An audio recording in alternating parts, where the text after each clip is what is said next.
Chapter 10 of The Tale of Betsy Butterfly. This recording is in the public domain. The Tale of Betsy Butterfly by Arthur Scott Bailey. Chapter 10 The Night Watch. Little Mrs. Ladybug stopped everybody she met in the meadow and related how Betsy Butterfly was taking Farmer Green's butter and his eggs too, without asking his permission.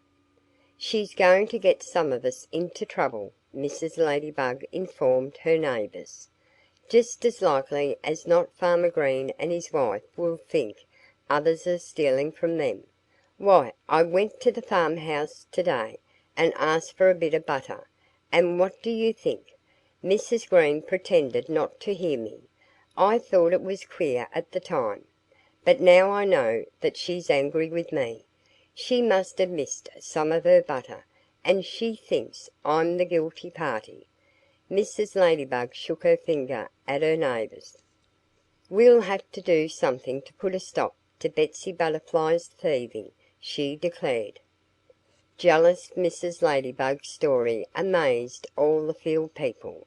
They could scarcely believe that anyone so beautiful and dainty as Betsy Butterfly would bemean herself by robbing Farmer Green or anybody else.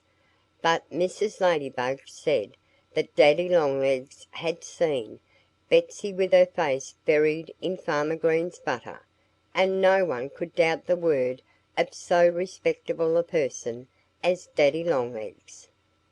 "What steps do you think we ought to take to prevent Betsy from eating any more butter and eggs that don't belong to her?" asked the Queen of the Bumblebee family. "I think we ought to set a careful watch on her," said Mrs. Ladybug.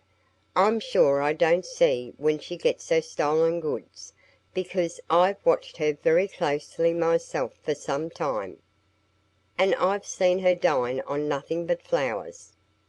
"Perhaps she goes to the farmhouse at night," Jennie Junebug suggested. "That's a happy thought," said Mrs. Ladybug approvingly. "We'll have to get Freddie Firefly to follow her about after dark."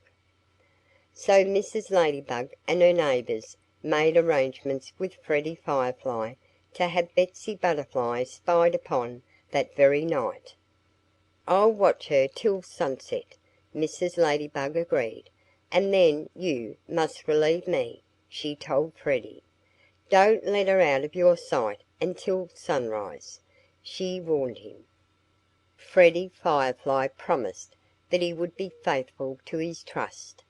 And later that afternoon, when the sun began to drop behind the mountains, he relieved Mrs. Ladybug, who had been spying upon Betsy ever since their talk earlier in the day.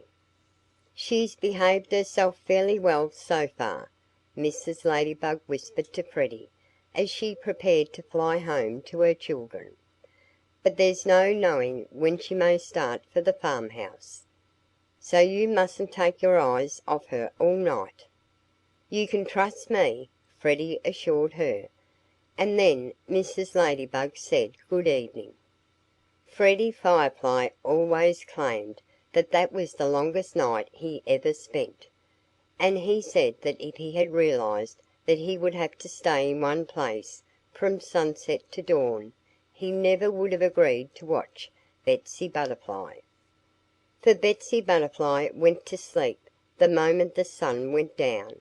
Freddie had to remain for hours and hours where he could flash his light upon her. And all the while he knew that his whole family was having a delightful time dancing in the hollow over towards the swamp. It was especially hard for Freddie because he could see the gay lights of the fireflies twinkling through the dark. But Betsy Butterfly knew nothing of his long vigil. She slept and slept the whole night long.